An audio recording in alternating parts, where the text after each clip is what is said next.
Hello everybody. I hope you can hear me.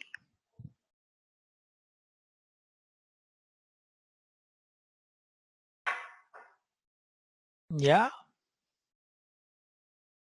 lovely. So voice is reaching all across India and maybe all across the world. Hi Fatima, lovely to see you online. And we are reaching in Romania too and America too. Lovely. Okay, so you're reaching Lebanon as well. Very nice. I think we haven't connected with many students and participants from Lebanon. We had a few Egyptian students though. So I hope my voice is coming. Paris as well, welcome. England too, and Germany as well. Bangalore is welcome. Beautiful. I think the webinars make me and Bhavisha feel. Good morning, Bonnie. And of course, yes, our dear Romanians. I did mention you guys right in the beginning. When we look at a global class like this and people from everywhere, you really realize the unity of the science and ideas and views, isn't it? Hello from Birmingham too. Hello Falak as well. Okay, Lazy. I guess New York is very cold and snowing, isn't it? I hope it's not too cold in your part of the world. And Romania is getting warmer or is it getting colder still?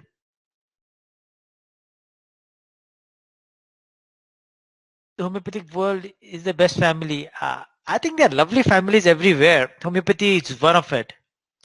Fatima, you are in deep freezer, so I wouldn't dare to ask you how warm it is there.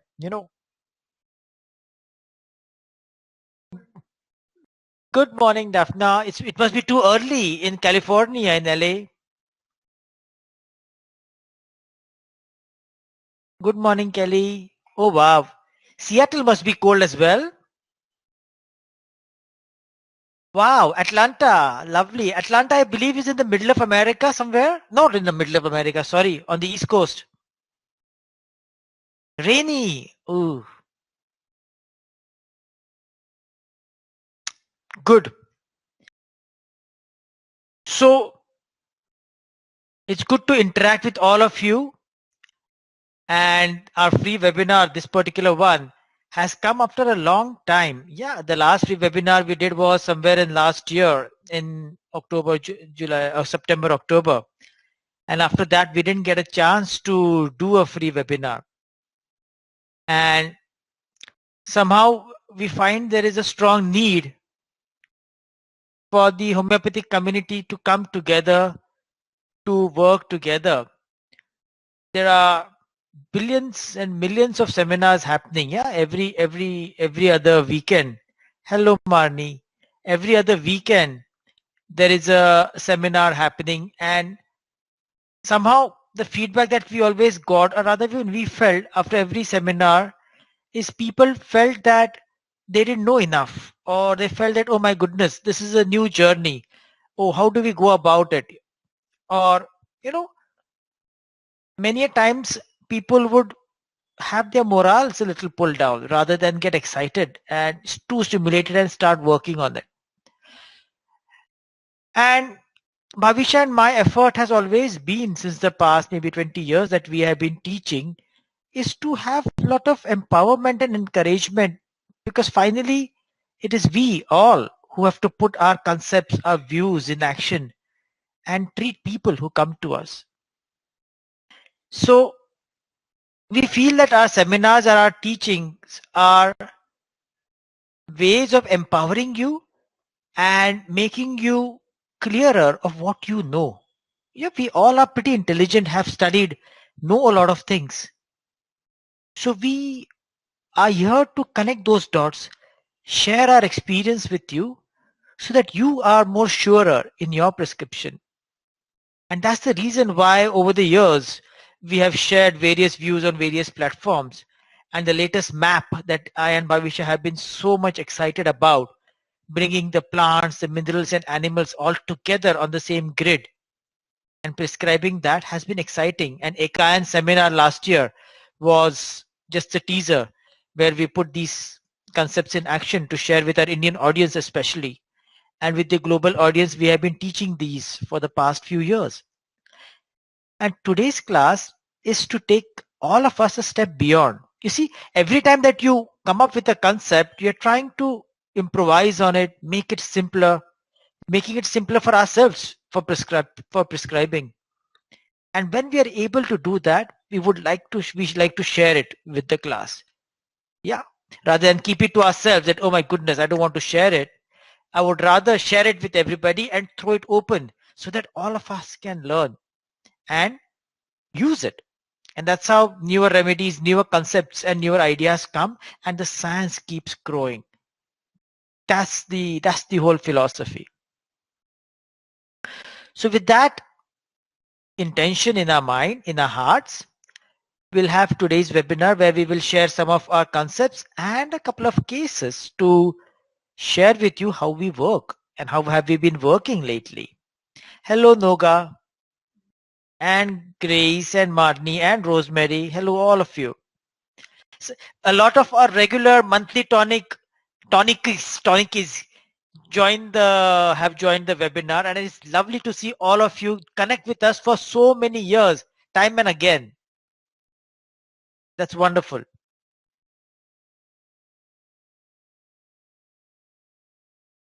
Yes.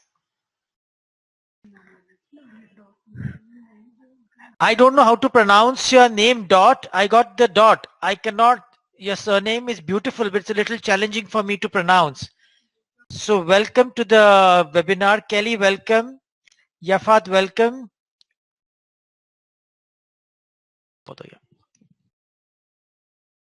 All right. So you must be from Czechoslovakia somewhere, if I'm right. Beautiful. Welcome, Raksha. Oh yes, from Polish. Polski. We love Polski bread.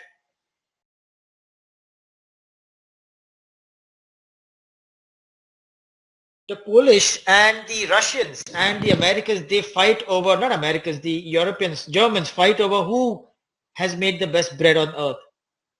And the debate is still on. Every time we go to these countries, we kind of have this discussion and we are neutral parties and we see the whole chemistry develop.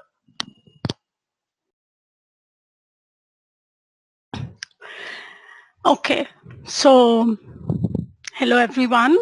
Yeah, I know there are quite a few who will join in later, but for the benefit of everyone who is on time, we are going to start. And you can also always watch the recording as many times as you want later. We're going to share it on, yeah, we're going to share it on YouTube. We're going to put it up on YouTube so you can then later watch it just as many times as you want. Grace can't see. Can everyone see us and hear us? Please log in again. Grace, can you log in again? Sachandra is just saying.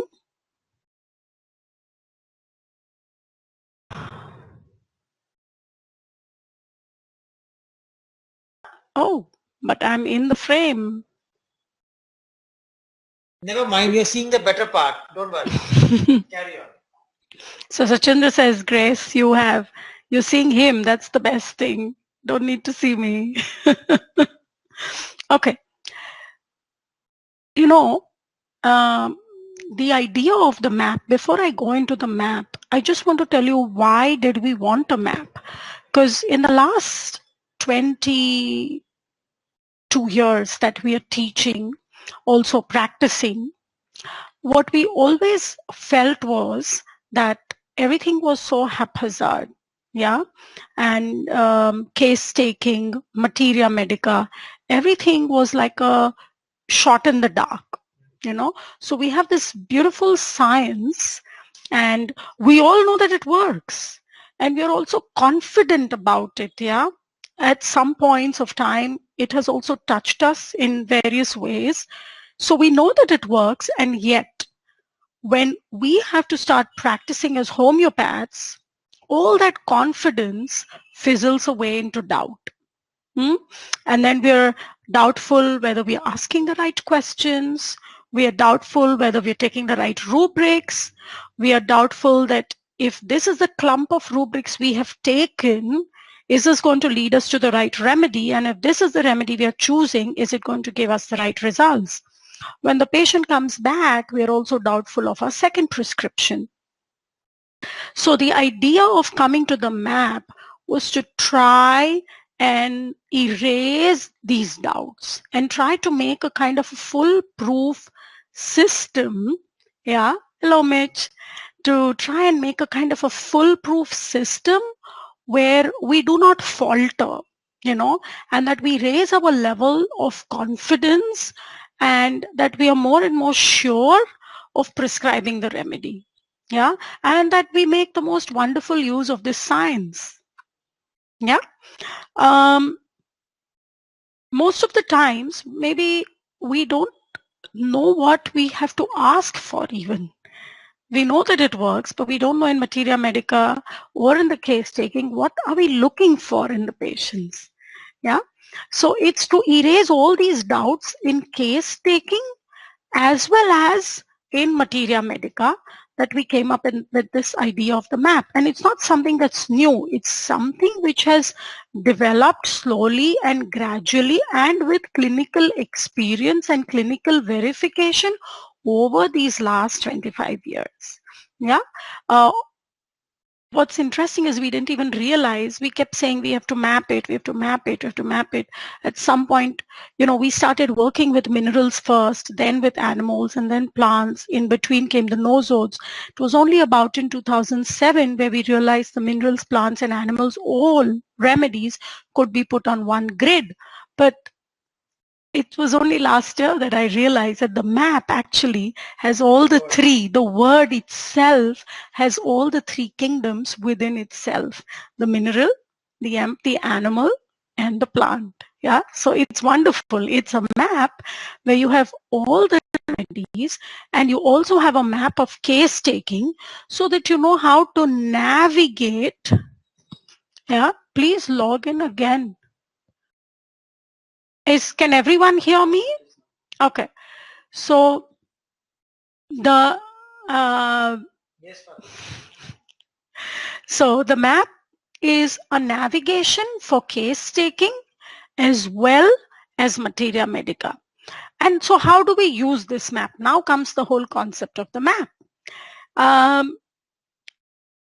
We have to remember one thing, yeah, that when homeopathy started, and in the initial several 50 to 100 years, yeah, it was also in its beginning. Yeah, and Hahnemann and also other homeopaths following his lead were discovering and adding up. And we also have to realize that psychology and the understanding of the human mind over the last 250 years has changed a lot. Today, what we know of the strength and the capacity of the human mind, as well as its capacity to produce diseases. And the kind of diseases we have today, mostly iatrogenic, stress-related, lifestyle-induced. These are the diseases that we have today. So all this understanding has evolved in this last 250 to 300 years. So the map also takes into account what is prevalent as states or personalities today and what is prevalent as diseases today. So it's a map which is very, very, I would say, it's a state-of-the-art equipment which is valid for today's generation and will go on for generations together. I'm sure the generations of homeopaths coming further will actually refine it and make it more better. Yeah.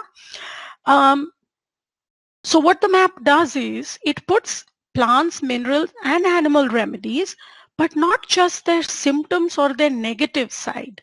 Now you have to remember one thing. As human beings, we all come to doctors, yeah, for a disease, for a problem, for help. That's our negative side. But we also, all of us have a positive side. And our personality is not just made up of the negative. It's not just made up of symptoms. We are not merely a clump of symptoms. Our personality is also made up of a lot of positives. The good that we do to the society, the good that we contribute in the world, the successes, our achievements, our relationships, our commitments. So the diseased person who walks in is not just a negative clump of symptoms, yeah, but he is also somebody who has aspirations, who has goals, who has relationships, who has done something beautiful and wonderful in the society. And our case taking must encompass the positive and the negative of the human being, as well as our materia medica must encompass the positive and the negative side of the remedies. Yeah. Always remember, the positive is what is our conscious side, what we give out in the world. The negative is the subconscious side, which also causes the disease. The remedy brings about a balance between the two. Yeah. And humans, as well as remedies, are a whole, WHOLE. They are complete. And they are complete with both the yang and the yin, which means they are complete with the positive side and the negative side together. So our map has remedies which we have put on the map based on the proving symptoms, based on materia medica, but it also has many new remedies which have not been proved, and it also has old remedies with a new fresh insight, that is the positive side, which has not been recognized all this time. And I'll tell you, there is a logical reason for that. When homeopathy started, we started to look for symptoms. Symptoms have a kind of a negative connotation. Yeah. So when the initial provings were happening, homeopaths were looking for clinical symptoms. Homeopaths were looking for symptoms of a disease or symptoms of change of state of mind. Remember one thing, what the mind knows, the eyes see. Homeopaths were looking for symptoms. What they got was symptoms. However unprejudiced you are, you only get what you're aware of. Today, the provings are different than before. We're not just looking for symptoms. We've realized remedies are personalities, just as human beings are. So we are looking for personalities or states. Therefore, today when you're looking at remedies or proving symptoms, you're looking at the whole, the complete. Yeah. Which is why also on the map we have included many new remedies, because we have scientifically connected the remedy's personality in nature to the human personality. Yeah. And we've compared the two and put them on the chart. Okay. So this was just to tell you about how the map works and how we have placed remedies on the map. Oh, just another interesting thing. We do not say drug symptoms. We always say drug picture, or we say portrait. If you remember in the Indian school, medical school, homeopathic medical school, we're always taught of portrait of the remedy. And yet, in the earlier days, or in old classical homeopathy, the portrait did not so much have the positive. Yeah. Whereas the portrait should have the entire personality. And that's what's beautiful on the map. and on the new generation homeopathy today. Now, what is this map? You see, I just told you, yeah, that we have a lot of aspirations, goals, relationships, identity, what we want to do with our lives, things that upset us, yeah, things that things that make us happy, things that stimulate us. We have to take into account all of this to understand our personality, right? So what we've done on the map is we've taken all of this, yeah, and we've tried to plot human development as well as remedies, yeah, on the basis of strength and capacity of the individual or of the remedy. Now, how do you understand the strength and capacity of the individual?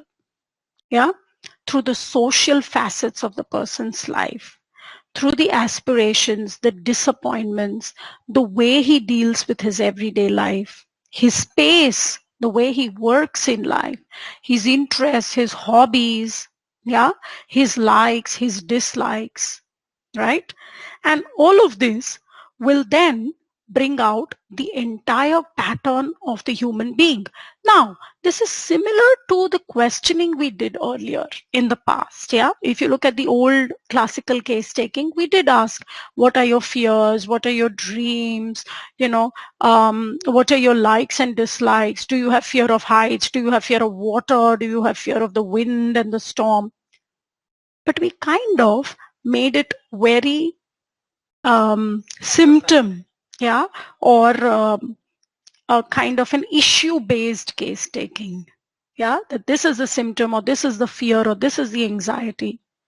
Whereas today what we are doing is by looking at successes, achievements, goals, commitments, social facets of the person and his capacity to deal with his life, we are not looking at it in a very narrow-minded way, but we are opening up our horizons to understand the story of the human being. And then you cannot put this whole story in rubrics. You need a slightly different kind of a navigation system to be able to now plot what you have understood about this person. And that's where comes the map. Yeah. Can you show this, the columns and the rows?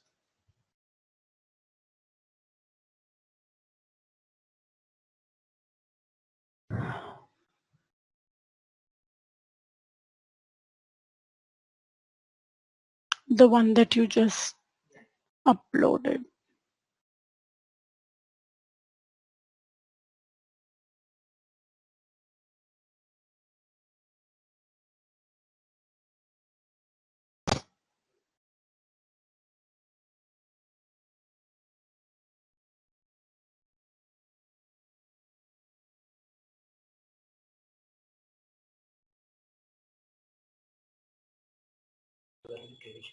No, first the very basic one.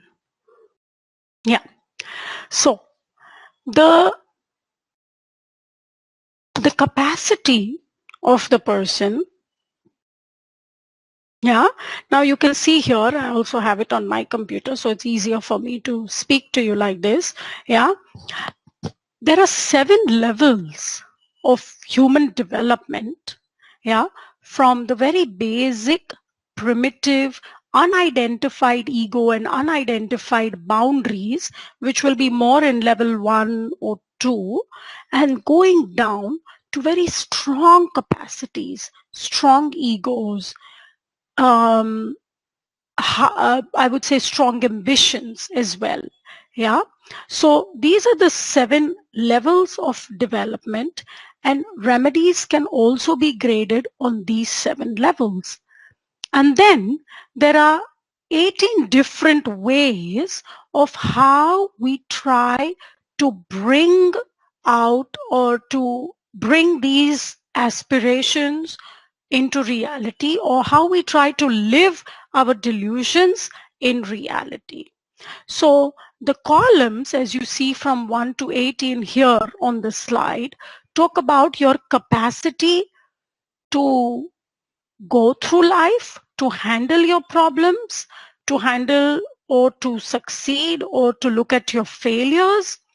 And the 7 levels talk about how much have you developed in your boundaries or in your ego. Okay. And this grid of the 7 levels and the 18 columns, yeah,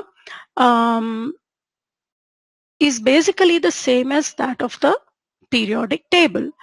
Now, just as from 1 to 7, you start growing more and more and more, I would say more developed and heavier in terms of ego. Similarly, the capacity, I can say, can we go next?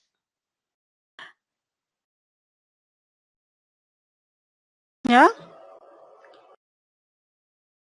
The capacity is also graded into 3 major blocks. Now, there are 18 very specific differentiations, but just to give you a major understanding, the first to the 6th column are capacities where you are a little underconfident, yeah, where there is a lot of need or room to develop.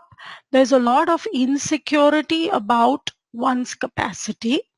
Whereas between the 7th to the 12th column is confidence and independence and a lot of desire to work hard, but also a lot of self-confidence within one's capacity, or you have confidence in your capacity. Let me put that in a better way.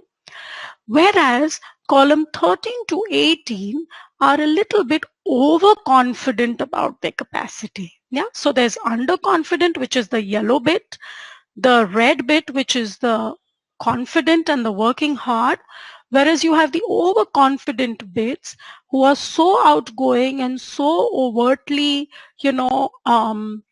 I would say they so are overconfident about their capacity that very often they let it all slip away. Yeah. So this is the basic grid of the 7 levels and the 18 columns. You grade your patient in terms of his aspirations on the 7 levels, going from 1 to 7 down, and you grade the level of capacity of your patient from 1 to 18, yeah, in every level, going from underconfident to confident to overconfident. The remedies are also put on these 7 levels and 18 columns based on how they have evolved and developed on this earth. Yeah. And then within the specific group, so there are specific groups from 1 to 7. And then within the specific groups, yeah, the common remedies, not common, I would say the similar remedies are differentiated based on their capacity to survive in nature. Yes.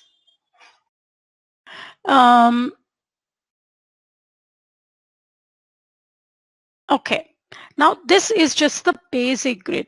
Now what's interesting is plants, minerals and animals can all be placed on this grid, including the chakras, the plexuses, the endocrine glands. This is not something that I will go into now, but we do have a lot of other old webinars that a lot of you can watch online, the free webinars, and you can get more information on that material. Now, if you go down a little bit, yeah, go to the next, you will see that this grid of 7 levels and 18 columns is very similar to the periodic table, which is a grid made by the chemists and the physicists, especially, of course, Mendeleev, who was given the credit for it, though a lot of chemists before him had also tried hard to put the table into place. But this grid is very similar to this periodic table grid, right? In fact, and it was Jan Scholten who, of course, first brought the idea of this periodic table grid, and homeopathy will always be indebted to him for that. But just to put forth here that what we realized in the last few years is that this grid, or rather the last decade, I would say, is that this grid is common, or it's a universal grid, and therefore it has plants, minerals, animals, all on the same grid, or in other words, plants and animals, as well as nosodes and imponderables. Now we are putting everything on the same grid, so all can be put on this grid.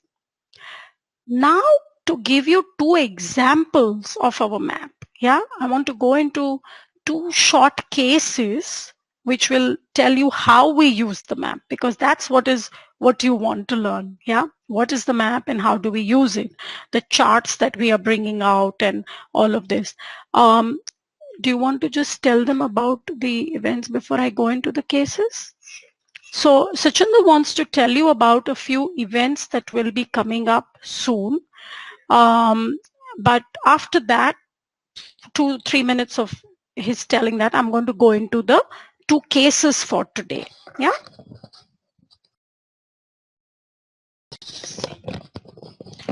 So, of course, we've been getting quite a few questions on our private chat right now, and people having their own queries, which are quite valid.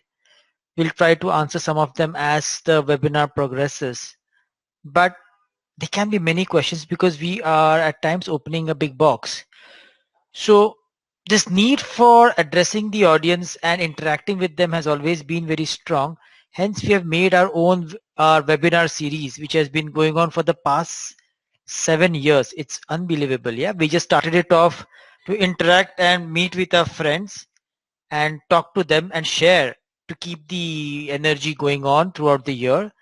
And we've been doing that for now 7 years with people who have been following us since our first webinar, still coming for every webinar. And we can see the change in their prescription. Sorry, I got in the wrong slide. In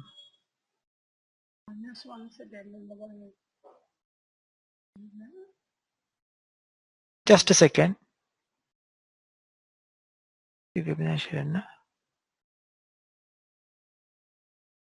Yeah.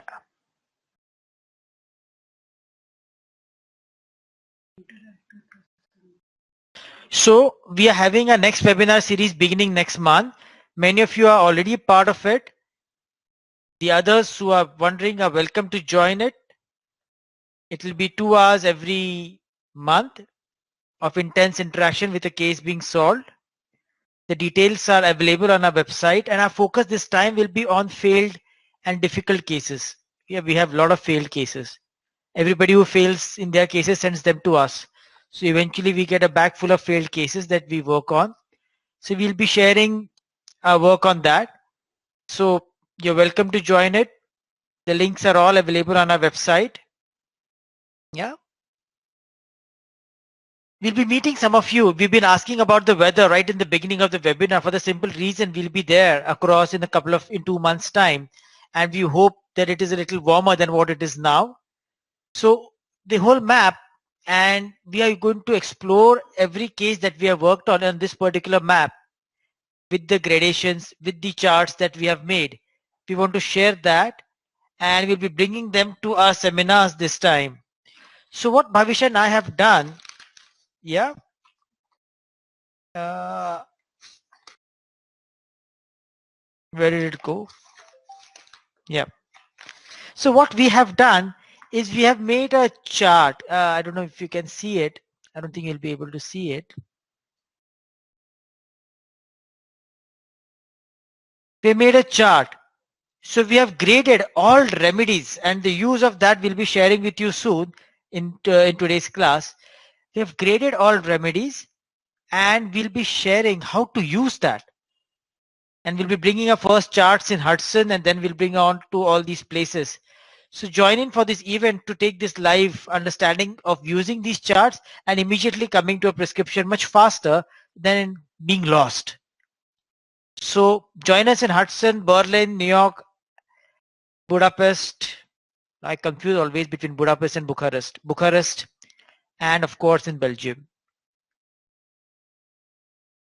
Some of you have registered for the Tiger Seminar, so please join in our Tiger Seminar and Adventure in the jungle. We are in Jim Corbett this time. Some of the pictures that we took, we tried to bathe these with this particular elephant who was not very keen to get into the water because it was very cold. But we'll be interacting with her again next year. Some of the wild elephants that we saw in action, yeah, with their little calves. Amazing. We'll be staying in the best place over there, and the entire homeopathic group that we are carrying with us will nearly book the entire resort. So we would like that everybody makes a good use of all of these facilities at a very affordable rates. So do join in the jungle. Some pictures of the event. Of course, this is what we will do over there along with teaching lots of yoga, lots of various different types of meditations, which is very exciting. And of course, this is the place where we are going to have the seminar out in the open by the river. Yeah, we can discuss a lot of things. You can visit our site for all the details. Our website has nearly everything, and you can always mail us. Our clinic team will be more than happy to reply to all of your mails. And this is the most exciting bit. Last year we did the seminar in India with Jan Scholten, where he talked about the plants and we spoke on the animals.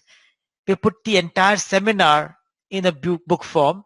And as I was editing the book, I could understand so many of his concepts so beautifully well that I really enjoyed editing this particular book. So our book, and the beautiful part was that the way we compared his work with ours, we could see so many interesting similarities and points of view.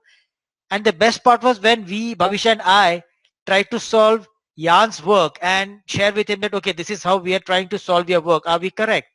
And the chemistry that we had and the interaction and the discussion was really very healthy and useful for everybody in the class.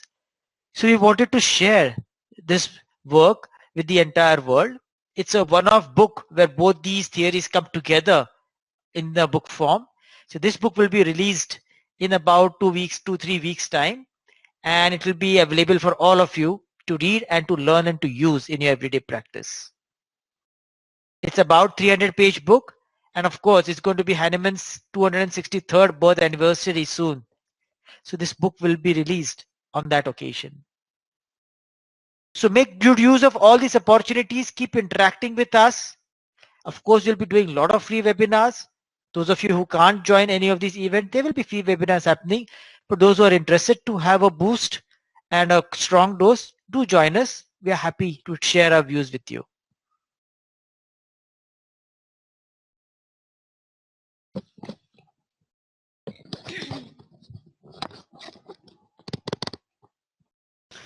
Okay. So now coming back to how do we use the map? Yeah. I'm going to share two very short cases with you.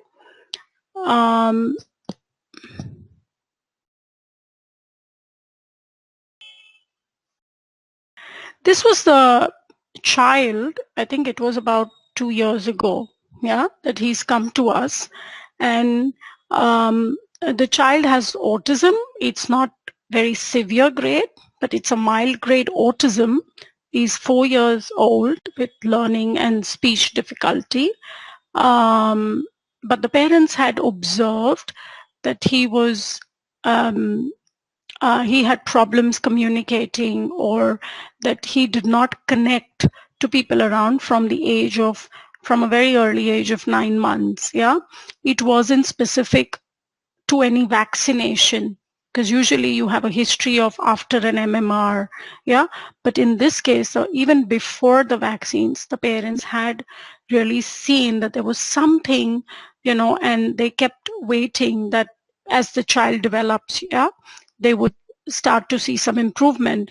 But they were very aware parents, and then by a year or a year and a half, they could see it very clearly. And by 2, the child was also by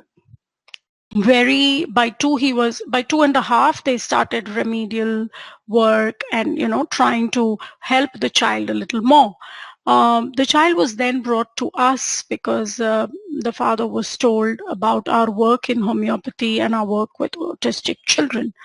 When we tried to understand the personality of this child, yeah, the mother said that though he has speech difficulties and though of course he doesn't connect, he loves people around.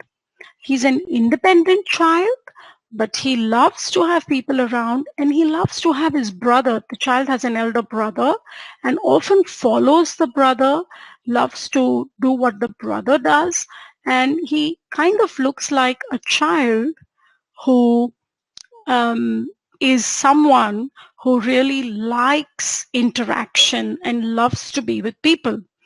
But then the mother said, so we had this bit about the child, that he loves interaction and loves to be with people.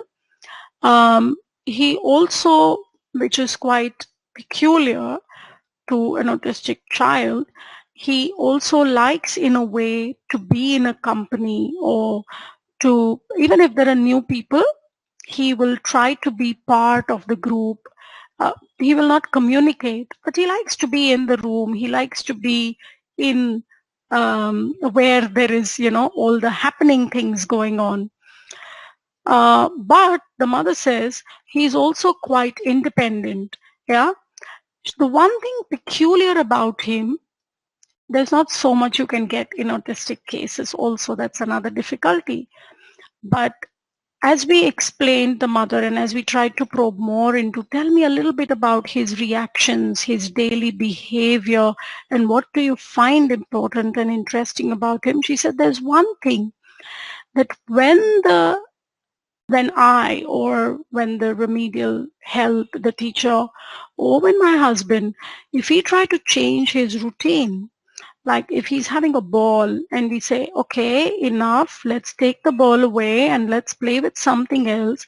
Mother says it's kind of instinctive. I feel that he thinks, he doesn't realize that I'm trying to stop this routine, or I'm trying, it's finished, time for play, and we need to change to another activity. He doesn't realize that, but it appears to him that we want what he has. So to him, it appears like we want the ball. So suddenly he starts to get very tough. He starts to get very stubborn. And it's almost like a tug of war between him and me, in as if who's going to win this event and who's going to get the ball in my hand. Yeah. Something she said, which I've seen it time and again. So I'm always worried when there is time for putting him for a bath, or taking him out of the bathtub, or it's time for him to go to bed. So he needs to stop looking at a certain activity on the phone or on the telly, and he needs to go to bed, or he needs to be put on the dining table. So whenever she says I have to change from one activity to another, I'm always worried, and I'm always having to work around it, because he takes it as a tug of war. And then it's very, very difficult for me to explain to him that I don't want what you want. That's not why I'm taking it away from you, but it's now time for the next activity. So she says he's a toughie in that sense. He's very, very tough, and he gives me that look, I am small. His speech is a little bit developed, so a few kind of words he tries to blurt out, but he doesn't make much eye contact. But in this moment, you sometimes even see an eye contact, and it's a feeling like you want what I have. I am smaller, but I'm tougher, and I'm not going to give this to you. Yeah, this is and the mother says this is the kind of thing which she says, if you can help me with this, because there is no way that I can, get him to see this. And we've tried. Yeah. And also, of course, they're looking for improvement, but this behavior is what the mother found very, very interesting. Now, let's try to put this on our chart. Yeah. So, if you can just go to the remedy that we gave to this child. I'm going to go through this very quickly. Yeah.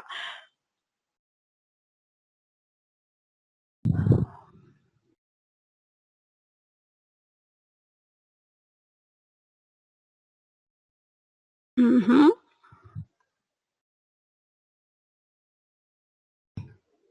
No, no, no, no, no, no. Um, okay. Give me a minute. We'll go to this later. Let me tell them about the base levels. Okay.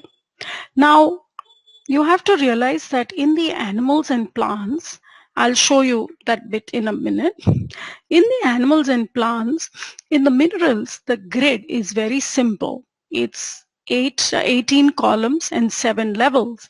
But in the animals, you have levels and sub-levels. So you have 1, 2, 3, 4, 5, 6, 7, but you can also have a sub-level under the level, right? Now, in this case, what I see in this child, yeah, the map has the first level that you find in the person is the base level. Okay. So the map has level 3 as the base level. Okay. Yeah. So if you can put it, part of this, because this case is a remedy that we've already written a book on. So part of this is in our mammal book. Yeah. The charts are something new that we are coming up with so that we have the entire animal kingdom on the charts. Yeah. And plants as well. But this one is also in the mammal book. Yeah. That we have published, I think, last year. Now, the base level of the child is level 3, because in level 3 you're looking at the group, you're looking at communication, you're looking at where are you in the group, what are your boundaries, and what are your boundaries related to the group. Okay, so the base level of the child was 3. Okay, but then he doesn't remain at that base level. There is what we call as the second bit, which is the dominant streak or the predominant level. And that is more level 5, because as the mother explains, this child is a toughie.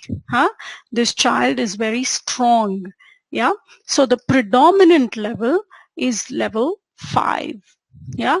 And then are the 3 streak levels. So there are about 5 what would we say? I would say 4 sub-levels to the entire level. Yeah. And his streak is that he's tough, he takes up challenges, so he still remains in the level 5.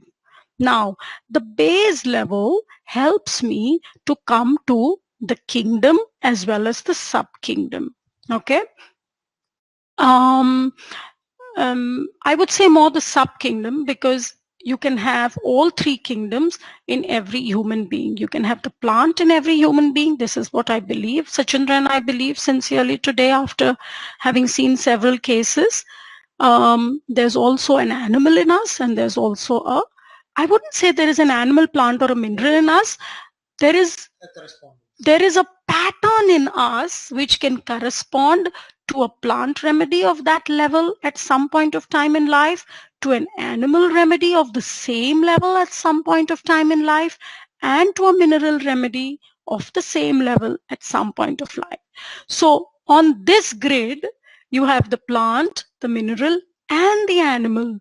So actually, in every human being, you have 3 possibilities for that level, and every human being could need either a plant, a mineral, or an animal at different points of time in our lives, depending on what our circumstances or aggravating factors are.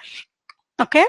Now, in this case, the way we are thinking of the animal kingdom, Yeah, you can see for those of you who do not know our work on kingdoms, if you look at our old webinars, again, I'm coming to that, you will get a better idea because we have kingdom webinars and all of this kind of things.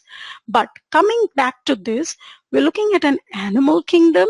Yeah, we're looking at the base level 3 where we start with the vertebrates, and vertebrates with a group are more mammals. So we are looking at a mammal. Yeah, the predominant level is 5. So there are some mammals that are in level 3, but we will go to mammals who have 3/5 because he's dominant, he's tough, he can take a challenge, he will not give up a fight. And the next one is also 5. So, and his thing is, I'm small, but I am tough. Okay. Now in level 5, we have several mammal remedies. Okay. When you look at the mammal charts or the quick book, you will see a lot of this information. But here, so we have maybe giraffes, we have the horses, that's like equinum, we have the dolphins like delphinum, yeah, so we have the equid family, we have the entire Perissodactyla, we have the giraffes, which is part of the Artiodactyla, but is also in 5. We have some wild small cats, which is the Feline family. But here we are looking at the Mustelidae family, which is the family of otters, minks, weasels, wolverines, etc. The reason is he's not a cat because in the Feline family, the small wild cats, they're more sedentary. They are children or they are individuals who are not very restless. Whereas one of the most important thing with this child was he needs to be busy and restless all the time. That differentiates the mustelid for me from the feline family in the predominant level 5. So the number on the chart for this case is 355. Then I go to the columns. Within the columns, the Mustelidae have a very strong capacity. They are small animals, but they take challenges and they take animals bigger than their size. Yeah, they are very sharp and very focused in their attack. So the column here is 8 to 70, 8 to 10. Yeah, right in the center, that red area that I showed you. I'm confident I will work hard for my capacity, plus a little bit of the iode, that is 17, the restlessness. So what matches to this in the chart is the remedy. Can you go to the remedy? If you go backwards on the slide, yeah, okay. That's the lutra, and that's the otter. Now you see what is interesting about this chart is you can therefore come to remedies also with positive, yeah, and also with a lot of personality traits. Whereas if you put these in rubrics, you're only going to take restless, you're going to take, activity desire for, and you're going to come up with the same remedy arsenicum, or you're going to come up with the same few remedies. Yeah. What is interesting is within 15 days of the remedy was given lutra. This is the river otter in double dilution. Yeah. Okay, these are various different kinds of otters. Go to the next one. Just the picture for them to see. Yeah. Very playful, intelligent animals, but very strong hunters. And also very small but tough. Within 15 days, yeah, within 15 days, this child, the mother said, had started to almost have eye contact. And she said, is this even possible? We then saw the videos of this child a month and 2 months later. We've hardly repeated the dose because in autistic children, we are very, very careful with dose repetition. They don't need such frequent dose repetition of the pattern remedy that's come out from the map. Local remedies you could repeat, but remedies which are constitutional, bringing them out of the map, we give them very, very sparingly. And within few months, the father sent us pictures and videos of this child. His speech is getting better. His eye contact is improving. His restlessness is improving. The mother does not have problems explaining to him, yeah, and he's doing so much more better. The child is still on the remedy, and of course we have a long journey to go, but that there is huge improvement in this child. Now, The improvement in this particular child is to such an extent that he was obviously put in a special school, and the school evaluated him a few months, 2 3 months after the remedy, and they saw that his behavioral features are way better, and he does not need a special school, but he needs a shadow teacher, and he can attend a school with normal kids as well. Now this is a huge shift in a pathology like this, and it was for all to see. A child with autism generally always tiptoes. Yeah, we could see that after the remedy, he was able to walk well, his restlessness was better, and of course, this big, huge change in his attitude. That showed the shift that the auto brought about in this particular case. somebody just mentioned a question that is 4 not is toughness not level 4. Why is it level 5? So I haven't gone through the levels. I think I have a webinar on all the levels, differentiating levels from 1 to 7. Toughness, so level 4 has a desire to secure themselves, protect their boundaries, yeah, and in that they can appear tough as a defense strategy. Level 5 has exploring their boundaries, pushing their boundaries. So level 5 has not the feeling that I'm insecure and I need to protect myself, but you challenge me, you take things away from me, I am going to fight back and I'm going to show you I am stronger than you are. So level 5 is going beyond boundaries. Yeah. And taking up new challenges. Level 4, for that matter, will not take up new challenges and prefer to only keep their boundaries safe and secure. Yeah, that is the difference between level 4 and level 5.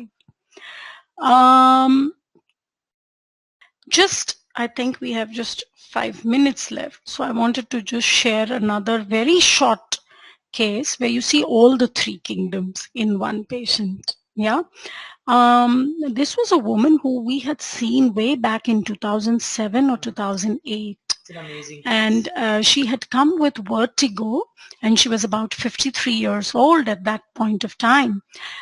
She said all her life, I asked her, tell me about your vertigo. And she said, kind of feels like I am falling and I'm losing balance, which is a common symptom of vertigo. And then she said, if I close my eyes and if I, just curl up and lie down, almost like in a cocoon, yeah, then I'm totally fine. But you can't live your life like this. So I said, tell me about this more. And we asked her, describe why do you want to live you cannot live your life like this. What is it? And she said, all my life, I always had only one goal, that I have to live independently, that I have to do things independently. Huh? And that I have to, everything that I do, I have to do it on my own. I have to stand on my own 2 feet. It's almost like breathing for me. Yeah, it's like I am doing it myself. And the vertigo is giving me a feeling that I can't do it myself.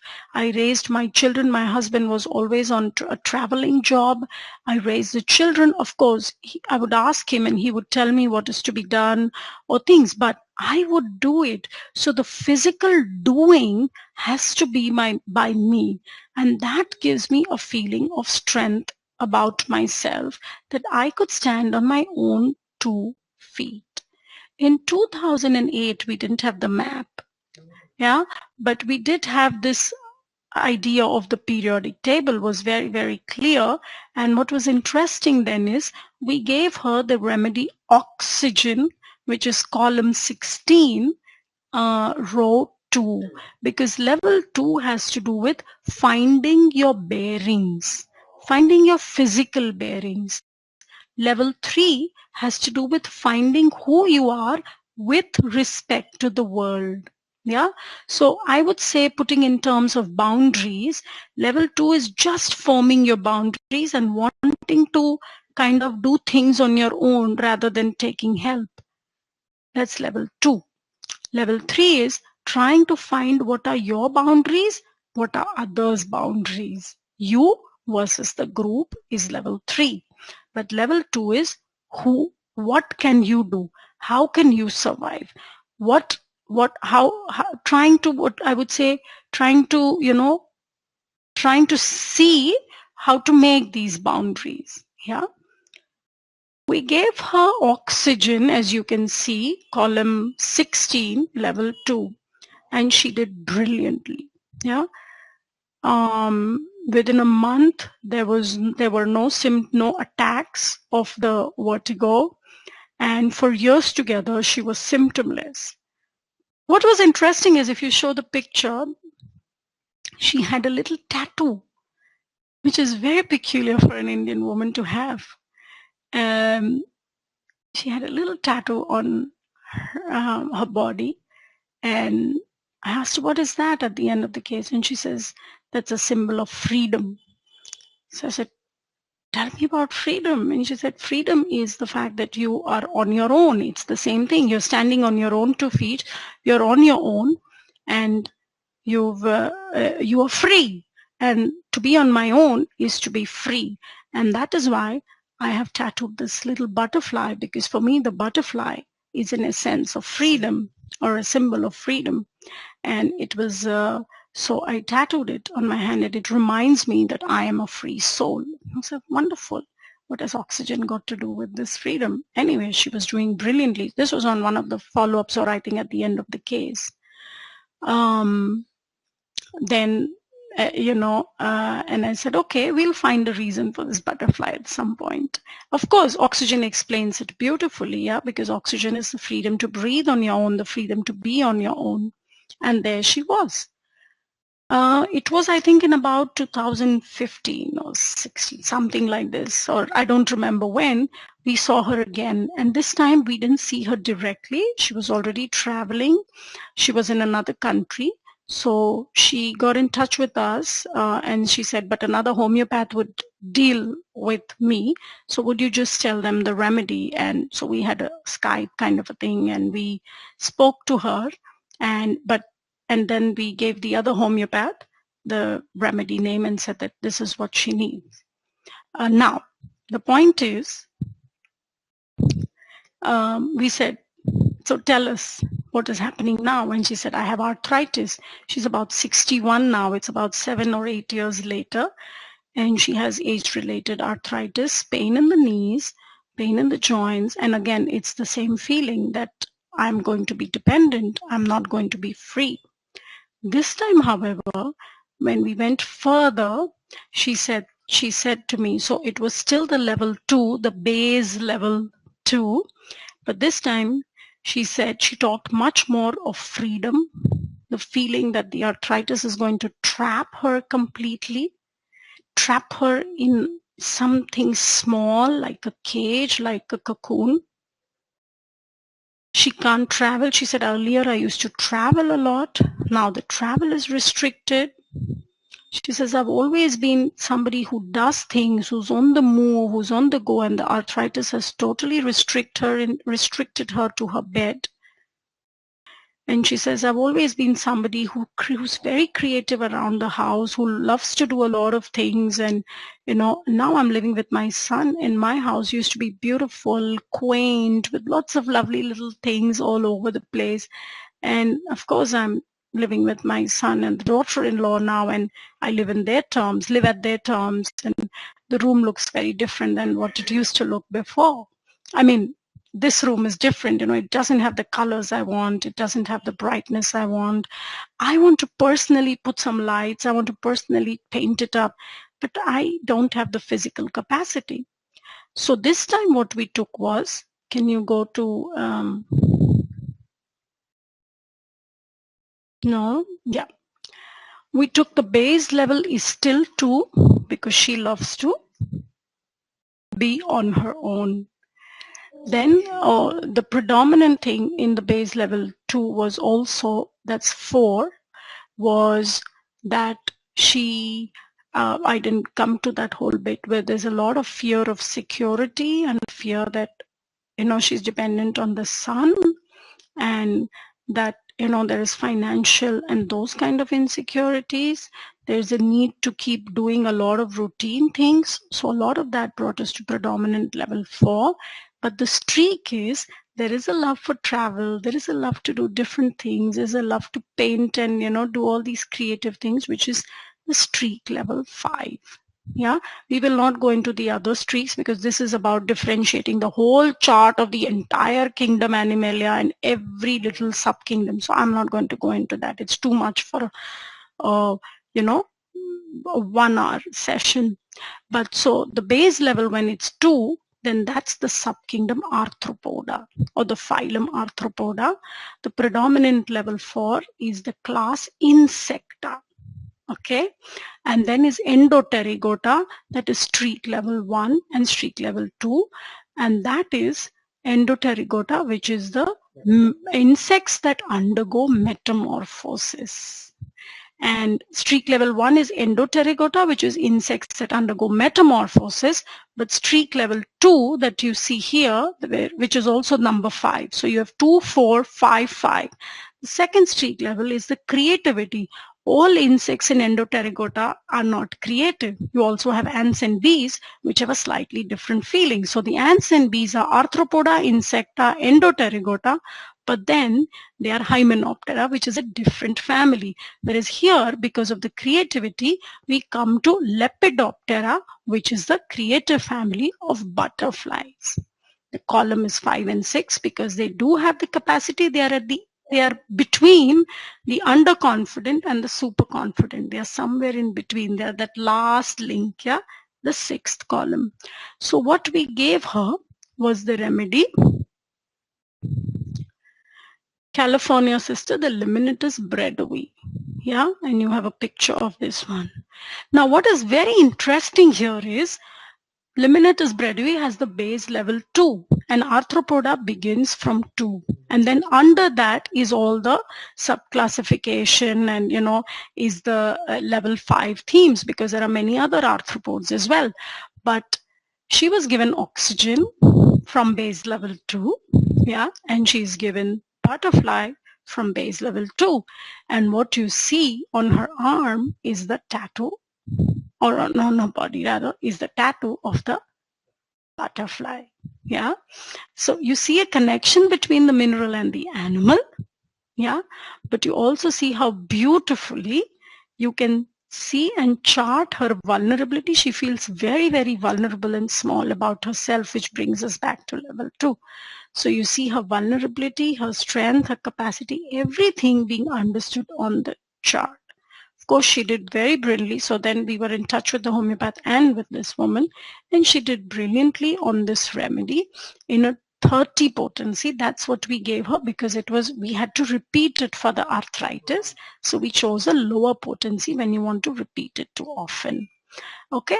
Now just to add here that there is a plant on this exact base predominant level 5, and that is Piperaceae.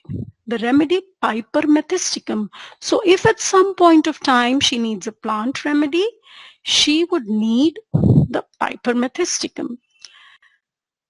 Piper methysticum, yeah, this is magnolids, yeah, so that's also base level 2 with sub level 5, which is Piperalis and Piperaceae, and then comes Piper methysticum around the column 6. And we also know that Piper methysticum is a wonderful remedy for joint and arthritis pain. Now, What is very interesting is this is all on retrospect and backward study. I have always had this feeling, or always, did the chicken come before the egg? This is that kind of a question. There is always this question, did the person need the animal remedy in the first place and we missed it out? Or needed the plant remedy in the first place and we missed it out? There are some cases where we've started with an animal remedy and later prescribed a mineral of the same role. There are some cases where we've started with plant remedy, and I'm not talking of prescribing them one after the another. I'm talking of a person being better for 7-8 years on one remedy with hardly a significant change in the mentality, in the state and improvement, with very few doses like once in 6 months or once a few months, then completely discontinuing treatment and coming back for 5-7 years later. Okay, so we're not talking of repeating remedies here, like, at the change of the or drop of the hat. We're talking of remedies helping people for several years and then a change in remedy. There will always be this question, and we can answer this question only in retrospect because we haven't seen the future. Yeah, I would say that in some cases, yes, we didn't see the animal remedy. Yeah, but I would definitely say in several cases, the animal remedy was not there at all. There was the mineral. Few years later, there was a situation, yeah, maybe a death, maybe a marriage, maybe the birth of a child, and the person realized a few things about themselves. Yeah, few years later, you realize something more. So in some cases, yes, maybe, that in some cases, the remedy was there in the beginning and we didn't see it, but in several cases, the patient didn't see it himself. In some cases, I just today personally feel, as I started initially, you can in retrospect see and say, oh, I could see this was there then, but at that time it wasn't so conspicuous, and if it wasn't conspicuous, it wasn't needed. Yeah, that was not the moment for that remedy. In retrospect, everything will match because you're in the same level, because you've understood the patient at every level of those 3 remedies or those 3 moments when he has come to you. Yeah, in fact, if it matches in retrospect, you are always on the right track. If it doesn't, there is a problem. Yeah. As well, remember, if a person has used a word at one point, for example, cocoon that we mentioned, yeah, the cocoon did not develop further to connect to the next level, to use maybe butterfly at that point of time as a remedy. So when a person uses certain phrases, certain words, they have to build up further to connect all the dots in the picture for us to be sure to make a prescription. And with these retrospective tools where we felt that, oh, this could have been given earlier, or was this better suited than the other next remedy that has been given, to eliminate this doubt and to eliminate this problem, is exactly why we have created the map. The map basically helps all of us to find, okay, if I want to give a remedy, animal, this is the animal. If I want to give a mineral, okay, this will be the mineral. And if I want to give the plant, this is the plant. There will be very little retrospective doubt. You will be in the present and you can differentiate. The moment you think of an animal or maybe for a butterfly, you start looking for, okay, if she spoke about cocoon, okay, there's so many with cocoon. Am I thinking of butterfly? Oh, she has a butterfly tattoo. Okay, is she a butterfly? Do I see a level 5? Do I see a strong element of level 5? Do I see subtle levels of 4 as well? Oh, I see all of that. Well, then she will do well on butterfly. This is where the entire map comes into action, where you can eliminate right in your practice, sitting across with the patient, confirming it with the patient, and give the right remedy. That's the beauty. And just one last thing, yeah, that I did want to say is, today, frankly speaking, when the patient comes to us, just because of this understanding of all the 3 kingdoms on the same map, And because we can see more, because we know more, we can actually see all the three kingdoms. It's then at that point, because we can see subtle hints of all three, but we decide which is the predominant one and we give one of the kingdoms. Yeah. So today when the patient comes, because of this map laid out, I know that as a plant, the patient would require this remedy. As a mineral, this a certain remedy, and as an animal, a certain remedy. And then I decide, but which of the three languages is predominant? Because remember one thing, that's what we're saying. We have a pattern. We are not plants, minerals, or animals. We are human beings. We have a pattern. And this pattern corresponds to a mineral of the same level, an animal of the same level, and a plant of the same level. And today we can hear all the three languages, yeah, vibrating, but there is one which is predominant of the three. And that is the one which will be needed in the moment. But the map gives you the option of all three and also deciding that single one. So I hope this gives you some insight into our working and how we go about it.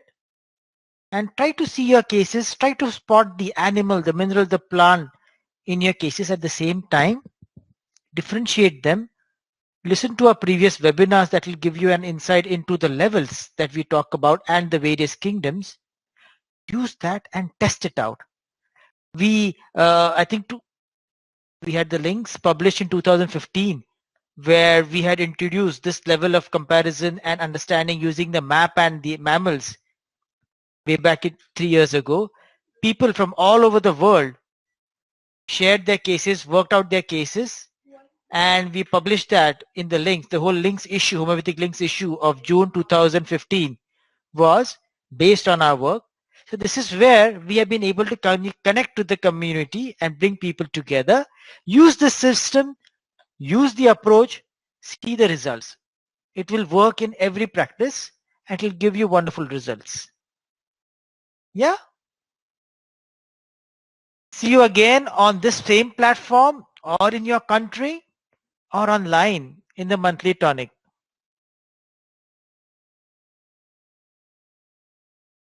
Welcome. Thank you, everybody. It was lovely talking to all of you, interacting with you. You can watch the recording anytime. We'll load it up tomorrow everywhere. Make best use of it and just enjoy.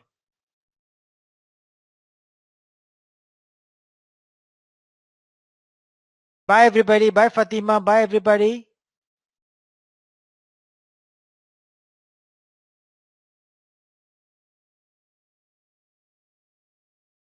Bye, Mitch. I hope to see you in Hudson.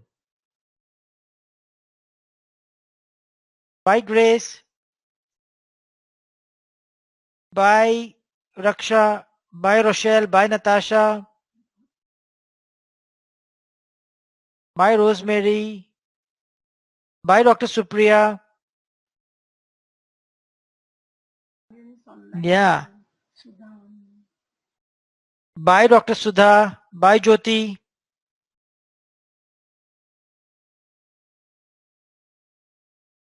Enjoy. Enjoy working.